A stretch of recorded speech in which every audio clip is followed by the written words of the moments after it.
Hello दोस्तों, para plus में आपका स्वागत है। आज हम देखने वाले टॉपिक का नाम सिफिलिस है। सिफिलिस के बारे में जानेंगे। ये एक यौन संचारित रोग है, तो ये रोग यौन संपर्क के माध्यम से फैल सकता है। आसान है। तो चलिए हम सिफिलिस की परिभाषा, प्रकार और दवाई के बारे में संक्षेप में देखेंगे। ये बहुत छोटा विषय है, चलिए देखते हैं।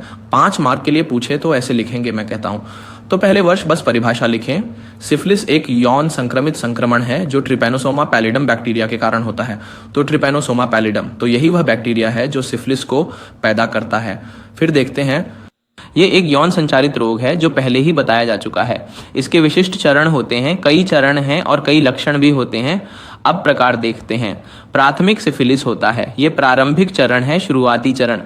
इस चरण में क्या होता है कि दर्द रहित घाव दिखाई देते हैं और संक्रमण की जगह पर इसे चैंक्र कहा जाता है। एक अदृश्य या दर्द रहित छोटा छोटा घाव वहां प्रकट होता है, वह प्रजनन क्षेत्र। तो वहां संक्रमण का स्थान, वहां पर वो छोटा छोटा दर्द रहित पुट का दिखना, जिसे शायद चार कहते हैं।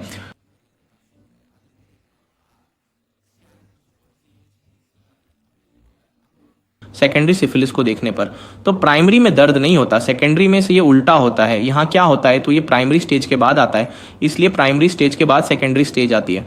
तो यहाँ जगह जगह पे दाने, फ्लू जैसे लक्षण होते हैं, इसलिए ये अब सिस्टम में मिल चुका है, खून में मिलकर दाने उत्पन्न होते हैं। फ्लू जैसे लक्षण जैसे कि सर्दी, गले में दर्द, और इसलिए सब कुछ यहाँ शुरू हो गया है। सूजी हुई लसिका ग्रंथियां हो चुकी हैं, श्लेष्मा झिल्ली में घाव बन गए हैं और कई जगहों पर पूरा शरीर प्रभावित हो चुका है। अब लेटेंट सिफिलिस को देखें तो यह एसिम्प्टोमेटिक चरण है।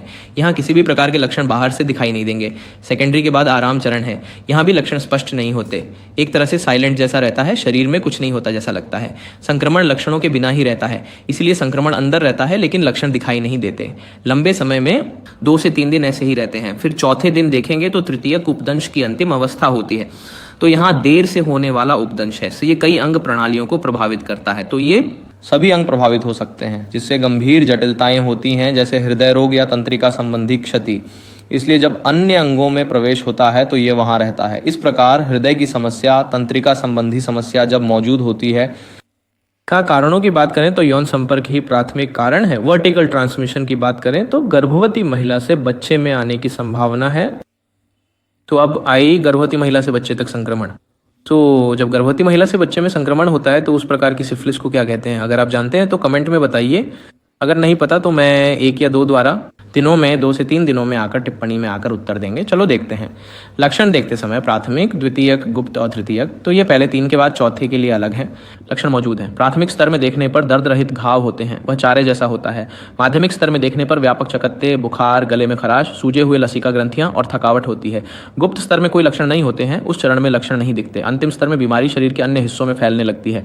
कार्डियो घाव या विभिन्न प्रणालियों पर घाव होते हैं, तो शरीर के अन्य हिस्सों में भी घाव आकर के घावों की तरह फैलते हैं। जांच के समय रक्त परीक्षण करते हैं और आरपीआर स्तर देखते हैं, वीवीडीआर स्तर देखते हैं। ट्राइपनोसोमल परीक्षण के लिए कुछ परीक्षण होते हैं, तो उन्हीं परीक्षणों में इसे किया जाएगा। माइक्रोस्कोप का उपयोग करके देखेंगे, देखेंगे वो बैक्टीरिया है या नहीं है। और इलाज करते समय antibiotic, penicillin G, doxycycline, azithromycin जैसे आम दवाएं।